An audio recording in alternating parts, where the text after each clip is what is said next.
जय Hind, good morning, welcome to knowledge Adda XYZ में एक नए वीडियो लेक्चर में आप सभी दोस्तों का बहुत बहुत स्वागत है। आज का जो वीडियो का टॉपिक हमारा है, सब्जेक्ट हमारा है इलेक्ट्रिकल मशीन सेकेंड। इसके बारे में हम बात करेंगे। आज का जो टॉपिक हमारा है डबल स्क्वायर कोई रोटर का वर्किंग प्रिंसिपल जानेंगे और इसके कंस्ट्रक्शन को जानेंगे। इसके ठीक पिछली वाली वीडियो हमने बात किया था सिंगल केज स्क्वायर रोटर और slip ring induction type rotor. इसके बारे में मैंने डिटेल में बताया था, उसकी लिंक मैंने डिस्क्रिप्शन में दे रखी है, वहां पर जाकर आप वीडियो को देख सकते हैं। लेकिन आज का जो टॉपिक हमारा है डबल स्क्वायर केज रोटर, इसके बारे में डिटेल में जानेंगे। तो वीडियो में लास्ट तक बना रहिए, वीडियो आपको समझ में आ सकती है। तो चलिए बिना किसी देरी के वीडियो को हम स्टार्ट करते हैं। जैसा कि आपको पता होगा कि तो हमारा डबल स्क्वायर केज रोटर है या कोई भी हमारा मोटर है या तो सिंगल केज रोटर हो या slip ring induction type rotor हो, तो उसमें मेनली क्या होता है, दो ही पार्ट होता है। पहला क्या होता है, हमारा स्टेटर होता है और दूसरा क्या होता है, हमारा रोटर होता है। इस दो ही चीजों से मिलकर हमारा क्या होता है, मोटर बनी होती है। तो सबसे पहले जानेंगे हम रोटर। सबसे पहले क्या जानेंगे, रोटर। रोटर क्या होता है, इसके बाद जानेंगे स्टेटर और उसके बाद जानेंगे इसकी वर्किंग प्रिंसिपल कैसी है, वह किस प्रकार से कार्य करती है। ठीक है, तो वीडियो को हम स्टार्ट करते हैं। जो हेडिंग हमारी क्या है, डबल स्क्वायर केज रोटर। हमारा रोटर क्या होता है उसको जानेंगे। सबसे पहले बता दें कि जो हमारा कोई भी रोटर होता है वह सिलिकॉन स्टील की गोल पत्तियों को संगठित करके बनाया जाता है। कहने का अर्थ है कि जो हमारा कोई भी रोटर हो या सिंगल स्क्वायर केज का रोटर हो या स्लिप रिंग इंडक्शन का रोटर है, वह क्या होता है, मेनली क्या होता है, वह सिलिकॉन स्टील की गोल पत्तियों से मिलकर बने होता है। बस डबल स्क्वायर केज रोटर और सिंगल स्क्वायर केज रोटर में इतना अंतर होता है कि इसमें क्या आती है, जो स्लॉट जो हमारी वाइंडिंग की जाती है सिंगल स्क्वायर केज में सिंगल होती है और डबल स्क्वायर केज में डबल वाइंडिंग की जाती है। डबल वाइंडिंग भैया इसलिए करते हैं जिससे क्या हो कि जो हमारी मोटर है उसका जो स्टार्टिंग टार्क है वह अधिक हो जाए, इसलिए हम डबल स्क्वायर केज का रोटर का उपयोग करते हैं। और इसका जो प्रारंभिक टार्क होता है वह मैक्सिमम होता है, इसलिए इसका उपयोग करते हैं। चलिए देख लेते हैं इसमें क्या लिखा गया है।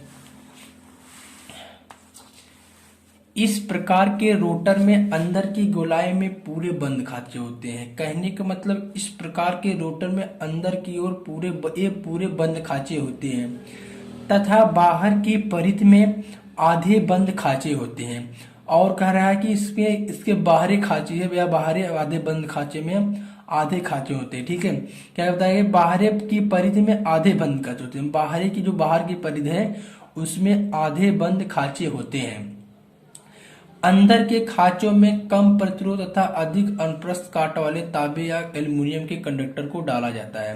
कहने का मतलब ये कह रहा है कि अंदर के खांचों में, कहने का मतलब अंदर के खांचों में कम प्रतिरोध तथा अधिक अनुप्रस्थ काट वाले तांबे या एल्युमिनियम के छल्ले से शॉर्ट कर देते हैं। कहने का मतलब जो हमारा बाहरी हमारा खांचा है इसमें क्या करते हैं हम कि हाई रेजिस्टेंस व कम अनुप्रस्थ काट वाले, नहीं सॉरी ये अंदर की बात कर रहा है। अंदर में क्या कह रहा है कि अंदर वाले खांचों में यह कम प्रतिरोध तथा अधिक अनुप्रस्थ काट वाले कंडक्टर को डाला जाता है तथा डालने के बाद क्या करते हैं, एक दूसरे से शॉर्ट कर देते हैं। शॉर्ट इसलिए करते हैं कि इसमें करंट फ्लो हो सके और हमारा क्या हो, फ्लक्स उत्पन्न हो सके।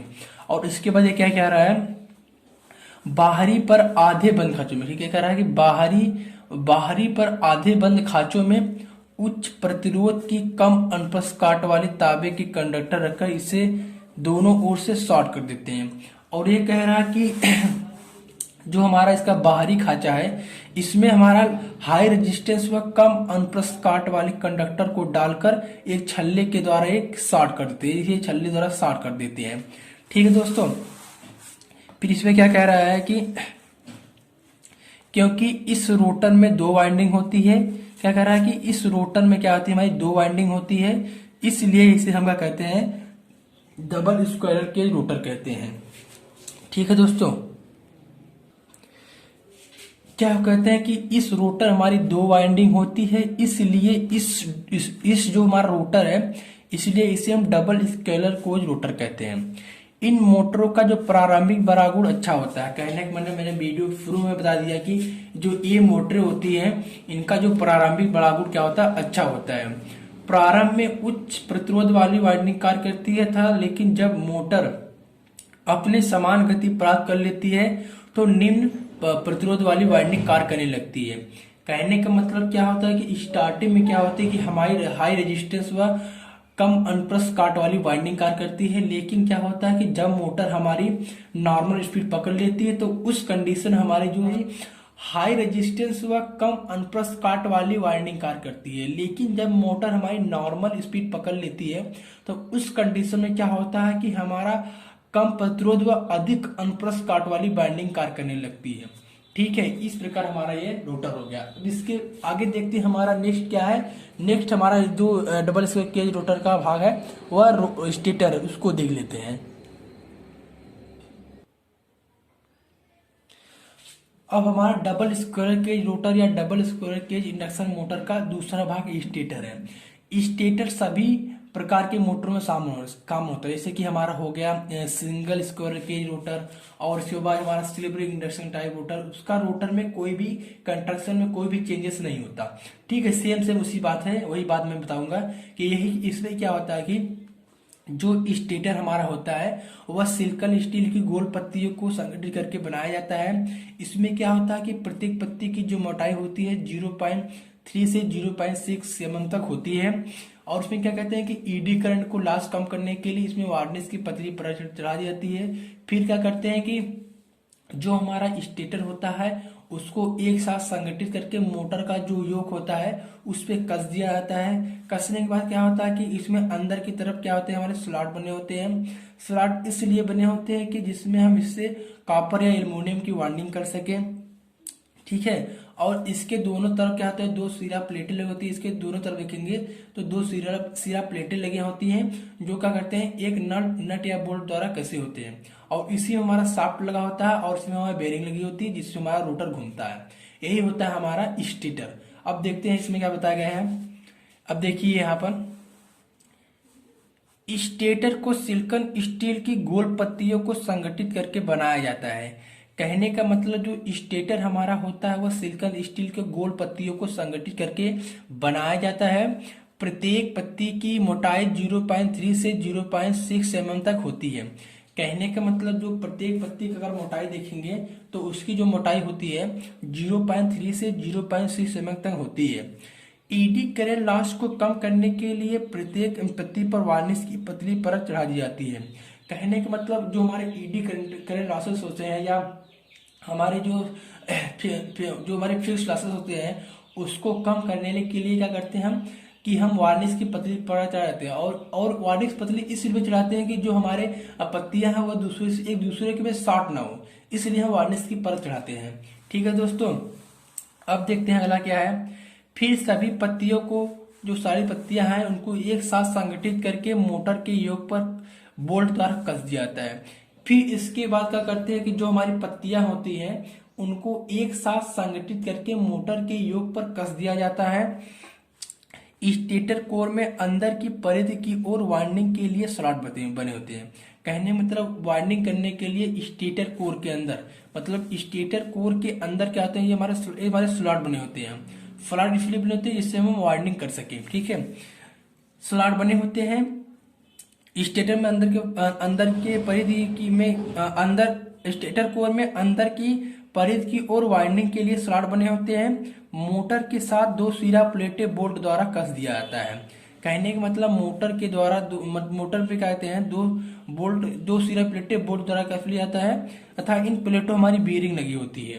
बेरिंग और हमारा प्लस क्या लगा रहता है, बेरिंग और हमारा क्या लगा, शाफ्ट लगा रहता है। अब देखते हैं इसका वर्किंग प्रेशर क्या है। क्या मतलब जो हमारा डबल स्क्वायर के इंडक्शन मोटर है या डबल स्क्वायर के रोटर है वह किस प्रकार वर्क करता है उसके वर्किंग प्रेशर को जान लेते हैं। सबसे पहली बात जो हमारा वर्किंग प्रेशर है वह एक ही ट्रांसफार्मर के समान होता है। इसमें क्या होता है कि मैं अपनी भाषा में आपको बताऊंगा कि इसमें क्या होता है कि जब डबल स्क्वायर के इंडक्शन मोटर के थ्री फेज वायर में थ्री फेज सप्लाई दिया जाता है तो उस कंडीशन में क्या होता है तो उस कंडीशन में ये होता है कि जो स्टेटर होता है उसमें एक हमारी रोटेटिंग मैग्नेटिक फील्ड बन जाती है। रोटेटिंग मैग्नेटिक फील्ड उत्पन्न होती है। यह रोटेटिंग मैग्नेटिक फील्ड मोटर के अंदर क्या होती है, सिंक्रोनस स्पीड से मोटर के अंदर घूमती है।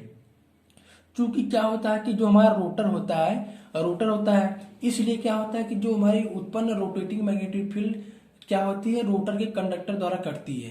रोटर के द्वारा कंडक्टर करती है, जिसके कारण रोटर में क्या होता है, हमारा एक क्या होता है, ईएमएफ उत्पन्न होता है।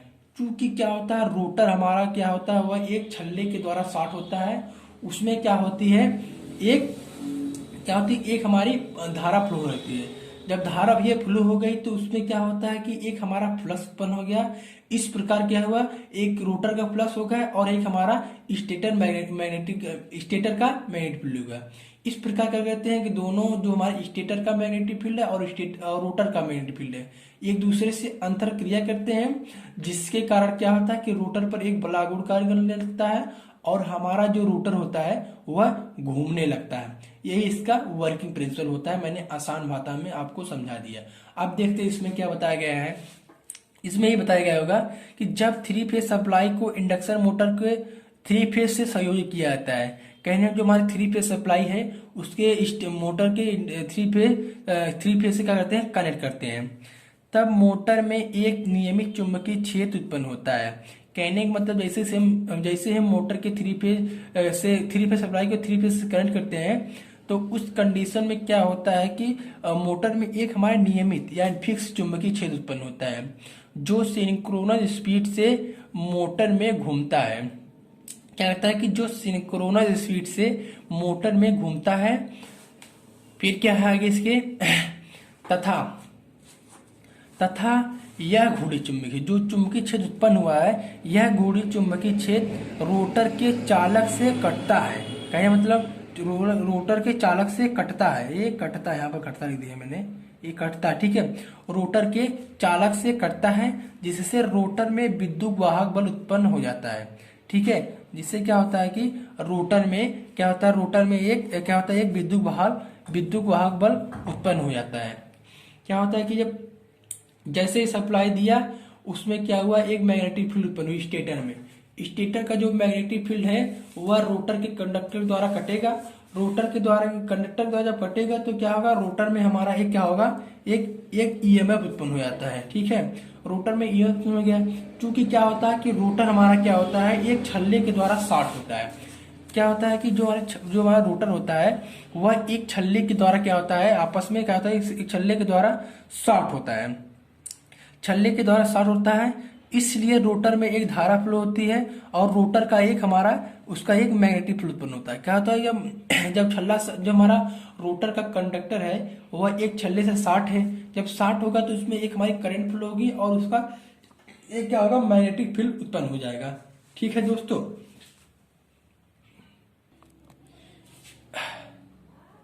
इस प्रकार क्या हुआ कि स्टेटर के घूर्णी चुंबकीय क्षेत्र तथा रोटर के चुंबकीय क्षेत्र के मध्य अंतःक्रिया हो गई। मतलब कहने का हमारा एक रोटर का मैग्नेटिक फील्ड हो गया और एक स्टेटर का मैग्नेटिक फील्ड हो गया। उनके बीच क्या हुआ, एक हमारी अंतरक्रिया हुई जिससे क्या होता है कि रोटर पे एक बलागुण कार्य करने लगता है तथा रोटर चुंबकीय क्षेत्र की दिशा में घूमने लगता है। कहने का मतलब क्या होता है कि जब हमारे दो मैग्नेटिक फील्ड उत्पन्न हो गए तो दोनों मैग्नेटिक फील्ड में क्या होता है, रोटर पे कारण क्या होगा, रोटर पे एक हमारा बलागुण कार्य करने लगता है।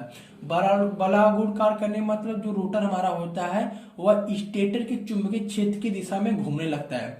यही हमारा होता है working principle of double square कोई रोटर। मैं आपको एक डायग्राम दिखाना चाहता हूँ। डायग्राम देखिए आप, ए डायग्राम है, देखिए चित्र ए में क्या दिखाया गया है। चित्र ए में बस हमारा जो स्टेटर का, ठीक है, स्टेटर का क्या दिखाया गया है, मैग्नेटिक फील्ड दिखाया गया है, ठीक है। स्टेटर का मैग्नेटिक फील्ड दिखाया गया है और चित्र बी में क्या क्या दिखाया गया है, रोटर का मैग्नेटिक फील्ड क्या दिखाया गया है, रोटर का मैग्नेटिक फील्ड, ठीक दोस्तों। और चित्र सी में क्या दिखाया गया है, दोनों का क्या दिखाया गया है, अंतरक्रिया किस प्रकार दोनों वर्क कर रहे हैं उसको दिखाया गया, ठीक है। दोनों के वर्क को दिखाया गया कि इसमें क्या क्या अंतरक्रिया हो रही है, ठीक है। सबसे पहली बात, किसी भी मोटर को स्टार्ट करने के लिए हमें 2 बलागुड़ की आवश्यकता होगी। जब तक 2 चुंबकीय क्षेत्र की आवश्यकता होगी। अगर 2 चुंबकीय क्षेत्र उत्पन्न नहीं होंगे तो हमारा मोटर नहीं घूमेगी। इस प्रकार हमारी वर्किंग पोजीशन होती है। आई होप कि आपको वीडियो पसंद आई है तो वीडियो को लाइक करें, चैनल को सब्सक्राइब कर लें, जिससे कि आपको मोर नोटिफिकेशन मिलती रहे। मिलते हैं आपको नेक्स्ट वीडियो में। Thank you for watching.